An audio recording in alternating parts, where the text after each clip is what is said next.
आज स्मिता पूरे एकदम मस्ती के मूड में है, पढ़ने वढ़ने के मूड में नहीं है। चलो ख़त्म करते हैं मस्ती मजाक, डी ब्लॉक एलिमेंट शुरू करते हैं, ठीक है ना। तो पहले ये जानिए डी ब्लॉक एलिमेंट में आते कौन हैं, कौन आते हैं, जिनके आखिरी वाले इलेक्ट्रॉन्स होंगे, ठीक है ना, वो किस में जाएंगे, डी कोष में जाएंगे। प्याज याद है ना, तो प्याज वाले के साथ आपने ये भी देखा होगा SPDF भी याद होगा, ठीक है ना, इलेक्ट्रॉनिक कॉन्फ़िगरेशन भी याद होगा कैसे बनाते हैं। तो जो आखिरी इलेक्ट्रॉन जब डी में जाएगा तो वो वाले एलिमेंट्स क्या कहलाते हैं, डी ऑर्बिटल एलिमेंट्स कहलाते हैं, ठीक है ना। डी ऑर्बिटल एलिमेंट्स को एक और नाम दिया गया है ट्रांजिशन मेटल्स। वाई, क्यों इनको हम लोग ट्रांजिशन मेटल्स कहते हैं, any idea, no idea. Transition metal एक घर पे आप लोग तस्वीर वगैरह देखे होंगे, घर पहले आता था, अभी पता नहीं आता है कि नहीं आता है। हाँ 3D वाला एक आता था कि एक राधा जी बने हो और राम जी बने हो, नहीं राधा नहीं, कृष्णा जी बने हो और राम जी बने हो, ठीक है ना। तो फिर एक साइड से ऐसे देखने पे इधर से आपको राम जी दिखते थे और जैसे जैसे आप इधर जाते जाते थे तो राम जी किस में चेंज होते जाते थे, श्याम जी में चेंज होते जाते थे, ठीक है ना, ऐसा होता था, ठीक है ना। बीच में जब एकदम उसको आप बीच से देखते थे तो ना आपको राम जी दिखाई देते थे ना श्याम जी दिखाई देते थे, दोनों लोगों का मिक्सचर दिखाई देता था। ऐसा देखा है तस्वीर, वही है ट्रांजिशन मेटल। सेम क्या हो रहा है, इधर इधर हमारे हैं राम जी और इधर हमारे क्या हैं, श्याम जी।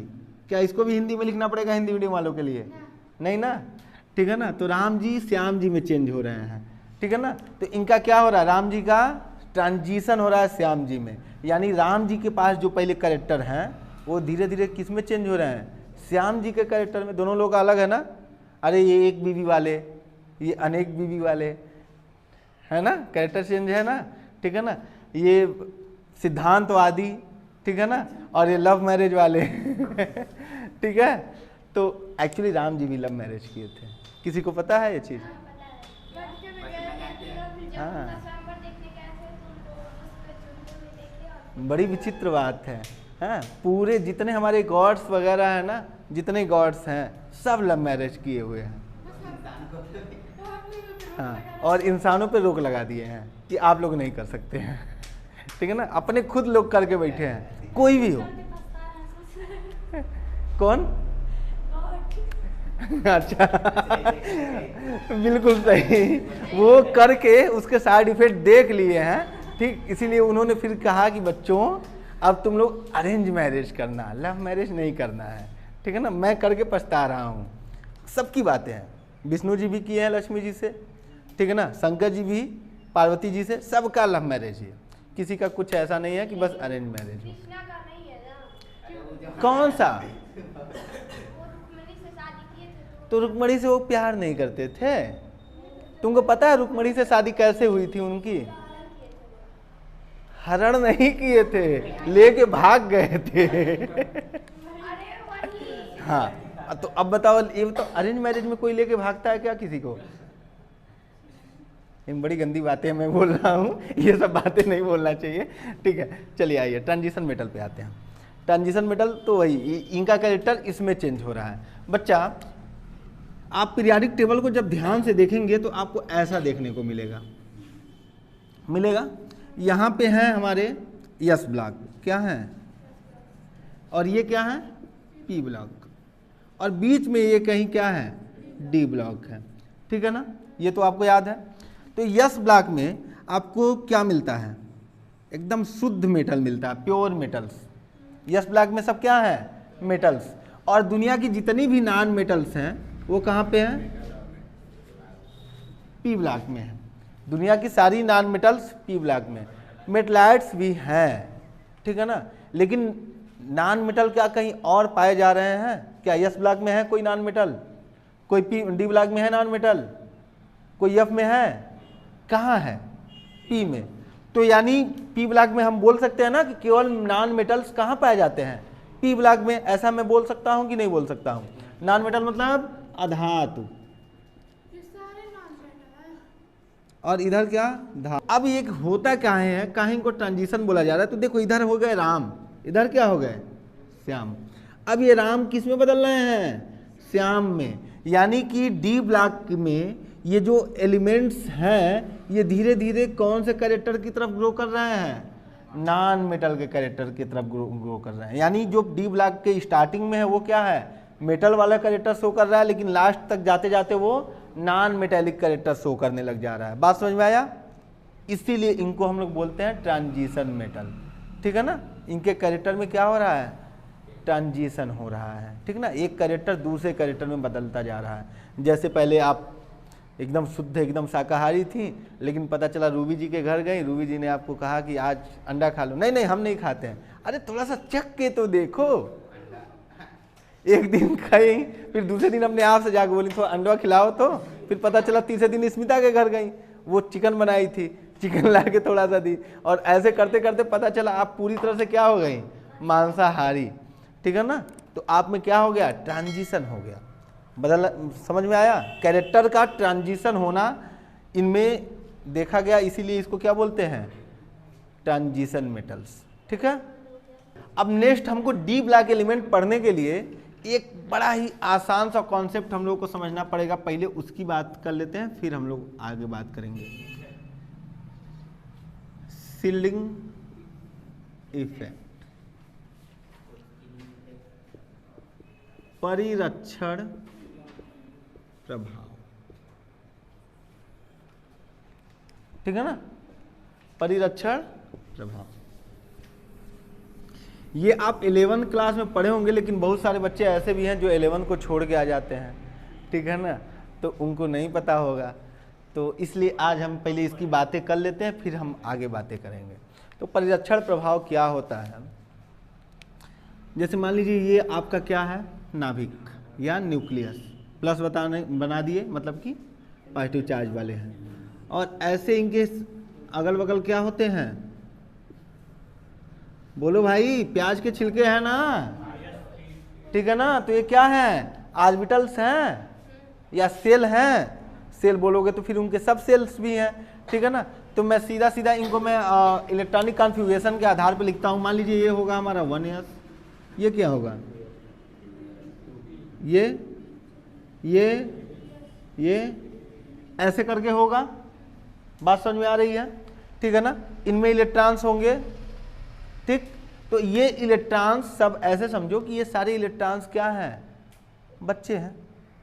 ठीक है ना? और ये इनके क्या हैं? पिताजी हैं। या ऐसे समझो कि ये सब बेंच हैं, जैसे अभी यहाँ पे आप लोगों का बेंच लगा हुआ है। ठीक है ना? और इस सब पे आप बैठे हुए हैं स्टूडेंट्स, यानी कि इलेक्ट्रॉन। जैसे 1s में हमारे पास 2 स्टूडेंट हैं, 2 इलेक्ट्रॉन्स हैं। 2s में भी कितने? 2p में 6। ऐसे करके यहाँ पे 6 हैं, 3 3 6 7। ठीक है ना? ऐसे फिर यहाँ पे आ जाएंगे 2, और यहाँ पे क्या आ जाएंगे? फिर से 6 आ जाएंगे। फिर 7 बना दिए क्या? ठीक है ना? तो ये सब क्या है? स्टूडेंट हैं। ठीक, तो अब यहाँ पे टीचर है। ठीक है ना? तो अब कुछ बच्चे आगे आके बैठना चाहते हैं, वो तो आके बैठ गए। ठीक है ना? जो लोग पीछे हैं और जो पढ़ने वाले हैं, मैं उनकी बात नहीं कर रहा हूँ, बैक बेंचर की बात नहीं कर रहा हूँ, उनको टीचर से कोई मतलब वगैरह नहीं रहता है। ठीक है ना? जो पढ़ने वाले अच्छे बच्चे होते हैं वो क्या चाहेंगे? कि टीचर उनके ऊपर ध्यान दे। ठीक है ना? अट्रैक्शन फोर्स की वजह से आप लोग यहाँ पे हैं। हमारा आप लोगों के साथ अट्रैक्शन फोर्स है एक टीचर स्टूडेंट का, जिसकी वजह से आप लोग यहाँ पे आके बैठे हुए हैं। अगर वो फोर्स ना रहे तो क्या आप लोग यहाँ पे बैठेंगे? नहीं बैठेंगे। फालतू में थोड़ी ना हमारा रामकोला का भागवत आके आप लोग सुनेंगे। ठीक है ना? अब वो ठीक है, वो अट्रैक्शन फोर्स मजबूरी में आ सकता है कि हमको पास होना है। ठीक है ना? तो इसके लिए, लेकिन है तो एक अट्रैक्शन फोर्स, तो उसी अट्रैक्शन फोर्स के साथ ये लोग जुड़े हुए हैं। नहीं सुनता। हाँ, ये तुम ऐसा सोचती हो कि सर सब कुछ हम ही को बोल रहे हैं, इसलिए तुमको ऐसा लगता है। अच्छा, कुछ नहीं, मैं ऐसा फोकस करके किसी एक लड़की या एक लड़के को कुछ नहीं बोलता हूँ, मैं जनरली सबको बोलता हूँ। जब मैं बोलता हूँ पर्सनली किसी को, तो मैं नाम लेके बोलता हूँ। ठीक है ना। जैसे रटने की बात आती है तो मैं सीधा सीधा नाम लेता हूँ स्मिता की, ठीक ना। अवतरित होने की बात आती है तो रूबी की, ठीक है ना। अवतरित मतलब नहीं जानते हैं, ठीक है ना। ये सीधे आसमान से उतरी हैं और 12th में ही बैठी हैं, इसके पहले ये कुछ बैठी नहीं थी किसी क्लास में। तो ये अट्रैक्शन फोर्स लग रहा है, ठीक है ना। अब ये बताओ, जो तीसरे रो का बच्चा है क्या वो दूसरे रो के बच्चे से जलेगा? वो चाहेगा कि अगर ये नहीं रहता तो मैं सर के और करीब आ जाता और सर हमारे ऊपर और ध्यान देते, ठीक है ना।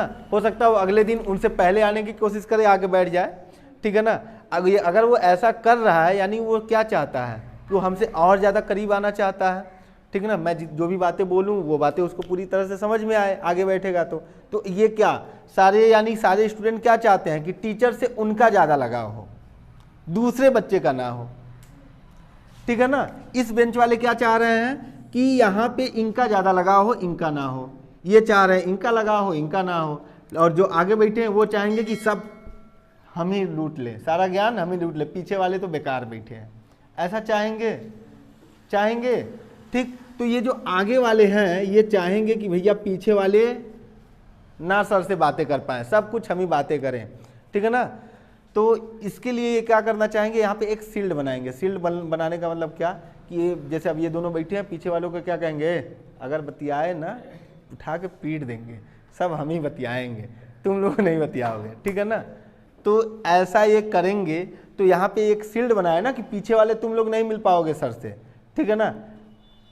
इसी को शील्ड को हम लोग बोलते हैं शील्डिंग इफेक्ट। ये इन्होंने क्या किया, परिरक्षण किया, अपना बस केवल ये अट्रैक्शन लेना चाहते हैं, पीछे वालों का नहीं देना चाहते हैं, ठीक है ना। ये क्या चाहते हैं कि नाभिक इन्हीं बस को केवल अट्रैक्ट करे, इसके पीछे वाले जो कमरे हैं उनके साथ अट्रैक्शन क्या हो जाए, खत्म हो जाए, ठीक है ना। तो ये ऐसा काम करते हैं जब ये, इसी प्रभाव को हम लोग बोलते हैं शील्डिंग इफेक्ट, ठीक है ना। ऐसा ये कैसे कर रहे हैं, अब इस बात को आप समझो। स्टूडेंट पे तो समझ लिए, अब इलेक्ट्रॉन पे आ जाओ। चलो मान लो बच्चा ये 2s है, 2s वाला ये ऑर्बिटल था हमारा, 2s वाला ऑर्बिटल है, इसमें 2 इलेक्ट्रॉन है। तो इलेक्ट्रॉन हमारे बच्चा क्लाउडी नेचर के होते हैं, क्लाउड्स बना लिए। यहाँ पे हम मैं क्लाउड्स बना लूँ, यहीं से ये गड़बड़ हो रहा है, देखो यहाँ पे इसका स्विच लग गया है, ठीक है। तो यहाँ पे ये क्या बना लिए, क्लाउड बना लिए। और क्लाउड बनाने की वजह से अब यहाँ पे जो अट्रैक्शन फोर्स आ रहा है, ये चाहेंगे कि पूरे अट्रैक्शन फोर्स को मैं कवर करूँ, ठीक है ना, यहाँ तक ना जाए। लेकिन फिर भी जाता है, वो बात अलग है कि जाता है, लेकिन ये क्या चाहेंगे, मैक्सिमम मैं कवर करूँ। और ये जब ये क्लाउड है और यहाँ पे भी देखो, ये भी तो क्लाउड ही बनाएंगे ना, ठीक है ना। ये भी निगेटिव चार्ज, ये भी निगेटिव चार्ज, क्या करेंगे ये इसको रिपेल करेंगे, रिपेल करके दूर भगाना चाहेंगे, लेकिन नाभिक इनको पास लाना चाहेगा, ठीक है ना। क्योंकि टीचर के नज़र में तो सारे बच्चे क्या हैं, एक बराबर है, तो वो तो उनको भी उतना ही पढ़ाना चाहेगा जितना आगे वाले बच्चों को पढ़ाना चाहेगा। लेकिन ये क्या चाहेंगे कि भैया दूर भगो, हटो, मैं अकेले पढ़ूंगा, ठीक है ना। बात समझ में आया। तो ये वाला इफेक्ट जब कोई भी कमरा दिखाता है तो उसी को बोलते हैं हम लोग शील्डिंग इफेक्ट या परिरक्षण प्रभाव। बात समझ में आई, क्लियर है, ठीक है ना। देखो फिर सब लगी बातें करने, ठीक है ना। तो अब बच्चा ये शील्डिंग इफेक्ट चूंकि ऑर्बिटल्स मैंने बताया ऑर्बिटल्स की वजह से शो हो रहा है, तो अब हम लोग देखेंगे कि कौन सा ऑर्बिटल सबसे मैक्सिमम शील्डिंग इफेक्ट दिखाता है, ठीक है ना। तो यस ऑर्बिटल जो है ये सबसे मैक्सिमम शील्डिंग इफेक्ट दिखाता है, ठीक है ना। उसके बाद कौन दिखाता है, पी, फिर क्या डी, फिर क्या एफ, ठीक है ना। बात समझ में आया। सबसे ज्यादा शील्डिंग इफेक्ट किसका होगा, एस, उसके बाद किसका, फिर क्लियर है, ये बात क्लियर है, ठीक है ना। अब आ जाते हैं हम लोग अपने डी ब्लॉक पे। अब बस इतनी ही बेसिक आपको 11th की जाननी थी, बाकी अब हम लोग 12th की बातें हम लोग पढ़ सकते हैं। तो डी ब्लॉक एलिमेंट जब आप पीरियाडिक टेबल को देखेंगे, यहाँ पे देखिए ये जो पीरियाडिक टेबल यहाँ पे लगा हुआ है, इस पीरियाडिक टेबल को देखिए, ठीक है, वीडियो में नहीं आ रहा, हर चीज़ वीडियो में नहीं आ सकती है। तो पीरियाडिक टेबल में देखिए कि ये डी ब्लॉक हमारा 4th सीरीज से शुरू हो रहा है ना, 4th series, 5 series, 6 series and 7 series, ये क्या है, ये डी ब्लॉक के एलिमेंट्स हैं, ठीक है ना। तो अब इन डी ब्लॉक के एलिमेंट्स में ये 4th सीरीज में हम देखेंगे कौन सा ऑर्बिटल आ रहा है। तो एक बार आप देखेंगे तो आप क्या देखेंगे, जैसे मैं आपको एससी का लिख के मैं दिखा रहा हूँ, 21, यही तो शुरुआत कर रहा है डी ब्लॉक का,